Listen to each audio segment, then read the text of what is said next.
I, 32F, have been married to Derek, 34M, for 6 years.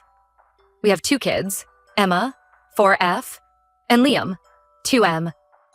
I thought we had a good marriage, but something happened recently that made me question everything. Derek and I met in college. We were both part of the same study group for our economics class. I was immediately drawn to his quick wit and charming smile. We started dating in our junior year, and things moved pretty quickly from there. After graduation, we both landed jobs in the same city. I became an elementary school teacher, and Derek went into marketing. We got married 2 years after college and settled into a cozy apartment downtown. Life was good for a while. We were young, in love, and excited about our future together. When I got pregnant with Emma, we were over the moon. Derek was so attentive during my pregnancy, always making sure I was comfortable and had everything I needed. But things started to change after Emma was born. The sleepless nights and constant demands of a newborn took their toll on both of us. I took a few months of maternity leave, but Derek dove right back into work. He started putting in longer hours at the office, saying he wanted to secure a promotion to provide for our growing family. I understood his drive to succeed, but I started feeling like I was doing the bulk of the childcare and household work alone. Even when Derek was home, he seemed distracted and uninvolved. I'd have to ask him multiple times to do simple tasks like changing Emma's diaper or washing bottles. I tried talking to Derek about it several times. He'd always apologize and promise to do better, but nothing really changed long term. When Liam was born 2 years later, the imbalance in our relationship only got worse. I was juggling a toddler, a newborn, and my teaching job while Derek continued to focus primarily on his career. Don't get me wrong, Derek is a loving father. He lights up when he plays with the kids on weekends. But when it comes to the day-to-day grind of parenting and running a household, I feel like I'm doing it mostly alone. I've lost count of how many times I've had to remind Derek about doctor's appointments, daycare schedules, or buying new clothes for the kids as they grow. He never seems to notice when we're running low on groceries or when the house needs cleaning. If I don't explicitly ask him to do something, it just doesn't get done. I've tried every approach I can think of to get Derek more involved. I've had calm discussions with him about how overwhelmed I feel. I've left lists of tasks that need doing. I've even tried stepping back and letting things fall apart to see if he'd step up. Nothing seems to work for more than a few days at a time. Despite all this, I still love Derek. When we do get rare moments alone together, I'm reminded of the fun, caring guy I fell in love with. But those moments are getting fewer and farther between as resentment builds. Last month, we planned a family vacation to visit my sister Carol, 29F, who recently moved to Florida. Carol and I have always been close, and I was really looking forward to seeing her new place and introducing her to Liam, who she hasn't met in person yet due to the pandemic. I thought the trip would be good family bonding time for all of us. I spent weeks preparing for the trip, buying new summer clothes for the kids, arranging for a pet sitter for our cat, packing all the essentials we'd need for traveling with 2 young children. Derek's only contribution was booking the flights and hotel. The day of our flight arrived. We got to the airport and everything seemed fine at first. We checked our bags and made our way through security. As we approached our gate, Derek said he needed to use the restroom. I said no problem and waited with the kids near the gate. After about 30 minutes, I started to get worried. Our flight was due to board soon, and Derek still hadn't returned. I called his cell phone, and he sounded evasive when he answered. I pressed him on where he was, and he finally admitted he had upgraded himself to first class without telling me. I was absolutely furious. Not only did he abandon me to wrangle 2 young kids alone on a 4-hour flight, but he did it in such a sneaky way. When I confronted him, he got defensive and said he deserved a break because work had been stressful lately. He claimed it wasn't. A big deal since it was only a 4-hour flight. I couldn't believe what I was hearing. Here I was, exhausted from weeks of planning this trip and managing the kids solo as usual, and Derek thought he was the one who deserved a break? I told him he needed to come back immediately, or I would leave and go home with the kids. He refused and said I was overreacting. At that point, I was so angry and hurt that I decided to board the plane without him. I didn't even wait for our checked bags. I just got the kids on board and we flew to Florida. Emma kept asking where Daddy was, and I made up an excuse about him taking a different flight. When we landed, I ignored Derek's calls and texts. I went straight to my sister Carol's house. She was shocked when I showed up with the kids and no Derek.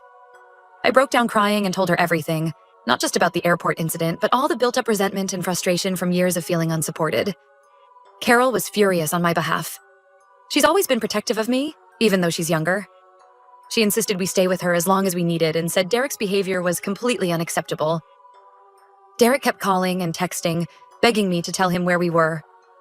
After a few hours, I finally called him back. He was panicking, saying he'd been waiting at the airport for hours not knowing where we were. I told him I was at Carol's and that I wanted a divorce. Derek sounded shocked and said I was blowing things out of proportion. He tried to justify his actions again, saying work had been really stressful and he just needed some peace and quiet. I laughed and told him I feel stressed every single day juggling work, kids, and household duties. But I've never abandoned my family. I laid out all my frustrations. How I feel like a single parent most of the time. How he never takes initiative with the kids or chores. How I'm tired of having to manage everything. Derek tried to argue that he contributes equally, but that's just not true. I'm the one who remembers doctor's appointments, buys the kids' clothes, plans meals, coordinates schedules, etc. Derek only does things if I explicitly ask him to. I told Derek I was done. The first class upgrade was the last straw after years of feeling unsupported and taken for granted. He kept trying to convince me to come to the hotel to talk things through, but I refused. I said I needed space and would be staying with Carol. A few hours later, Derek's parents called me. They've always been kind to me, and I've had a good relationship with them over the years. They apologized for Derek's behavior and begged me not to get divorced. They said Derek was devastated and that surely we could work things out. I felt conflicted after talking to them. Part of me still loves Derek and wants our marriage to work. We have so much history together, and I know he loves the kids. But another part of me feels like I've given him so many chances already. I'm exhausted from years of trying to make him understand how I feel, only for nothing to really change. I'm torn about what to do next. I know divorce would be hard on the kids. Emma adores her dad, and I worry about how it would affect her. But I also don't want to model a marriage where one partner does everything while the other coasts. Am I overreacting to the first-class incident? Should I give Derek another chance? I could really use some outside perspective. Tia for leaving my husband at the airport and threatening divorce over this? Update 1. It's been about 2 weeks since my last post. Thank you to everyone who offered advice and support. I wanted to give an update on what's happened since then. After a lot of back and forth, I ended up agreeing to meet with Derek in person to talk things through. We met at a coffee shop while Carol watched the kids. It was an emotional and difficult conversation that lasted several hours. Derek started off by apologizing profusely for the first-class incident. He admitted it was selfish and inconsiderate. He said he's been doing a lot of reflection over the past 2 weeks and realizes how much he's taken me for granted. I told Derek that while I appreciated the apology, this wasn't just about the plane incident. I laid out all my frustrations again. Feeling like a single parent, carrying the mental load for our family, lack of initiative on his part, etc. I explained that I've brought these issues up many times before, but nothing ever changed. To my surprise, Derek opened up about some things he's never shared before. He admitted that he's been struggling with anxiety and feelings of inadequacy as a provider. Apparently, his own father was very critical and always pushed Derek to be more successful. This led to Derek internalizing a lot of pressure to climb the corporate ladder and provide a certain lifestyle for our family. Derek said he's been working long hours and stressing about money because he wants to give us the best life possible. But he realizes now that in doing so, he was neglecting what's truly important, being present as a husband and father. He said he often feels overwhelmed by the demands of parenting and household management, so he tends to retreat into work where he feels more competent. I was surprised to learn about Derek's anxiety issues. He's always presented such a confident front that I had no idea he was dealing with these insecurities. It doesn't excuse his behavior, but it helps me understand it a bit better. We talked a lot about our different upbringings and how they've shaped our approach to family life. My parents had a very egalitarian marriage where they shared household and childcare duties equally. Derek's mom was a stay-at-home parent who did everything domestically while his dad focused solely on his career. We realized we had very different models for what a marriage should look like. Derek asked if we could try marriage counseling before making any decisions about divorce. He said he wants to be a better partner and father, but he needs help figuring out how. He also said he'd start individual therapy to work on his anxiety and the issues stemming from his relationship with his own father. I was hesitant at first. I've heard promises of change from Derek before that never materialized. But seeing how devastated and remorseful he was made me consider giving things one last chance. After a lot of thought, I agreed to try marriage counseling, but I made it clear this was Derek's last chance. I told him I refuse to continue in a one-sided marriage where I'm doing everything. If I don't see real, consistent changes, I will file for divorce. We found a counselor and have had 3 sessions so far. It's been eye-opening and emotional. The counselor is helping us improve our communication and teaching Derek how to be a more active partner. She's also encouraging me to be more direct about my needs instead of silently resenting Derek. We've been doing exercises to help Derek get more comfortable with childcare and household tasks. The counselor pointed out that Derek's avoidance of these things was likely rooted in anxiety about doing them wrong, so we're working on building his confidence. At home, I've seen Derek making more of an effort. He's been helping with the kids' bedtime routine, doing laundry unprompted, and even planned a date night for us. It's a start, but I'm cautiously optimistic. I'm still staying at Carol's for now. I told Derek I need more time and want to see sustained changes before moving back home. He was disappointed but understood. We're doing family dinners a few times a week so the kids can see Derek. Emma has been asking a lot of questions about why we're not all living together. It breaks my heart to see her confused and upset. We've tried to explain things in an age-appropriate way, saying Mommy and Daddy are working on some grown-up problems, but we both love her and Liam very much. I'm still not sure what the future holds for us, but I feel like we're both putting in genuine effort to fix our issues. Only time will tell if it's enough. I'll post another update once I've made a final decision about our marriage. Thank you again for all the support. Update 2. It's been about 2 months since my last update. A lot has happened, so I wanted to fill everyone in. Derek and I continued with marriage counseling for several weeks. Initially, things seemed to be improving. Derek was more engaged at home and with the kids. He was communicating better and seemed to be really trying. We had some good moments during this time. Derek took a day off work to take Emma to the zoo, something he'd been promising to do for months. He started doing bedtime stories with Liam every night.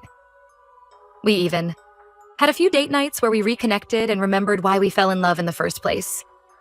However, as time went on, I noticed old patterns starting to creep back in. Derek would forget important things I told him about the kids, like Emma's dance recital or Liam's doctor appointment. He'd promise to handle certain tasks, then not follow through. When I'd bring it up, he'd get defensive or make excuses about being too busy with work. I tried to be patient, reminding myself that change takes time. But it was hard not to feel discouraged when I saw Derek slipping back into his old habits. The mental load of managing everything was starting to weigh on me again. One incident really stands out. Emma had a bad cold and was up most of the night coughing. I asked Derek if he could stay home with her the next day since I had an important meeting at work. He agreed, but when I got home that evening, I found out he'd dropped Emma at my mom's house instead because a crucial work meeting came up. I was furious. This was exactly the kind of thing we'd been working on in counseling. Derek prioritizing work over family responsibilities.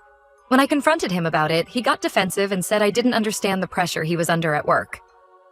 The final straw came last week. We had a counseling session where the therapist asked us to discuss our goals for the future. I talked about wanting to feel like equal partners in our marriage and family life. Derek said his main goal was to get a promotion at work so he could provide better for the family. When I pointed out that financial provision wasn't our main issue, he got frustrated and said I didn't understand the pressure he was under. He went on a long rant about how hard he works and how ungrateful I was for the lifestyle he provides. It hit me then that despite all the counseling, Derek still didn't truly get it. He was so focused on his role as a provider that he was missing the point about being an equal partner and engaged father. No matter how many times I tried to explain it, he couldn't seem to understand that what I really needed was his presence and participation in our daily lives. After that session, I did a lot of soul-searching. I thought about the past few months and realized that while there had been some improvements, the fundamental issues in our marriage remained. Derek was still prioritizing work over family and leaving me to carry the bulk of the mental and emotional labor. I also reflected on my own part in our dysfunctional dynamic. I realized I'd enabled Derek's behavior for years by picking up his slack and not enforcing boundaries. I'd let resentment build instead of consistently advocating for my needs. After a lot of careful consideration, I made the difficult decision to file for divorce. The trust was broken, and I didn't believe things would truly change long-term. I deserved a true partnership, not a one-sided marriage where I was constantly picking up the slack. I moved back home with the kids and asked Derek to stay with his parents for now. He was devastated when I told him my decision. He begged for another chance, promising he'd do better this time. But I held firm, knowing we'd been down this road before. We're working out a custody arrangement that allows Derek plenty of time with the kids. Despite our issues, I know he loves Emma and Liam, and I want them to have a good relationship with their father. It's been really hard, especially seeing how sad the kids are. Emma keeps asking when Daddy is coming home, and it breaks my heart to explain that he won't be. Liam is too young to really understand, but he's been extra clingy lately. I'm focusing now on healing and building a new life for myself and the kids. I've started individual therapy to work through my own issues that led me to accept this imbalanced dynamic for so long. Carol has been an incredible support through all of this.